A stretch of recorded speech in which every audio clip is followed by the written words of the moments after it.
It's the kind of job where you don't see your friends, where you don't see your family. You have 30-second deadlines every 30 seconds.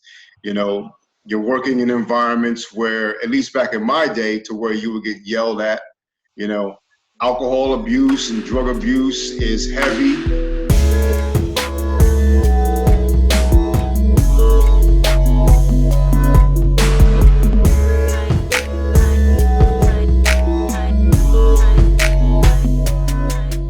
Can you kind of take us through the journey that you've gone through, maybe some of the moments that have stood out for you?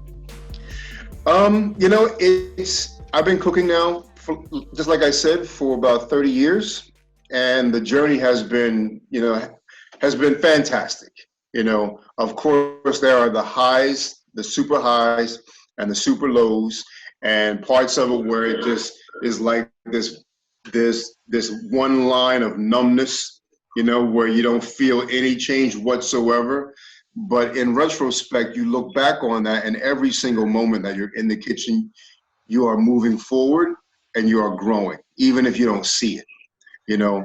I started out, back in the 80s where there weren't many Black folk in the kitchen, and I would work my time, and then after that I would kind of clock out and then work an entire shift for free, just so that I could be with the elite chefs and kind of see what they're doing and learn what they're doing and kind of show my worth, because I knew that I could do what they're doing if I just applied myself more and more and more, and then once they kind of recognized that I had the heart to do it and to stay with it, then I actually had a position on the hotline, and then kind of worked my way up and more and more and more and more, to where I developed more pastry skills. And pastry is really my true heart in the field, but I'm pretty good on the savory side as well, to where the chef would either pull me from sweets to do savory, and so back and forth. But you just kind of keep on climbing, and keep on learning, keep on, applying what you learned, listening, and just really kind of keeping yourself kind of grounded to where you don't want to give up. There have been many chefs that I started with who just kind of gave up, and now they're selling shoes, or working, at Home Depot or something like that, because, it's too tough for them.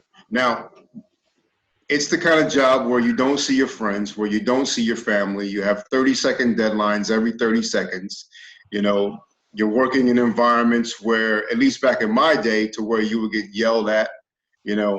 Alcohol abuse and drug abuse is heavy, on top of chefs telling you that you ain't shit, so you have all of that weight coming down on you, to where the only option would be, let me get the hell out of this kitchen, but you really have to love it and see beyond that to keep on moving forward, and being a young Black chef during those times, I was catching that, and the stigma of, he's just a Black chef, he's only going to make this type of food, he's only going to be this type of person. The mindset of most executive chefs at that time weren't as diverse as they are now, to have a more open scope, of what kitchen work can be all about, and bringing in the quality and the strength of all the players, not just some. So just keep on climbing that ladder. Even now, even with all the success and accolades and everything that I've gotten, there are still premier kitchens in this country where there aren't that many people of color still, and it's unfortunate, but I think in all, we're in a much better place than we were 25 years ago, to where, things are much better now, Yeah, I mean, I was going to ask, how has the environment of the kitchen changed in all these years? But it seems like a big part of it is just acceptance and equality and bringing people together. Yeah, I mean, these days, you might not work in a kitchen where the chef is losing his mind or her mind. You know, they're not kind of degrading you and everything. I think that the culture has certainly changed. You know, back in my day, they would break you down emotionally and spiritually. You know, some would even put their hands on you.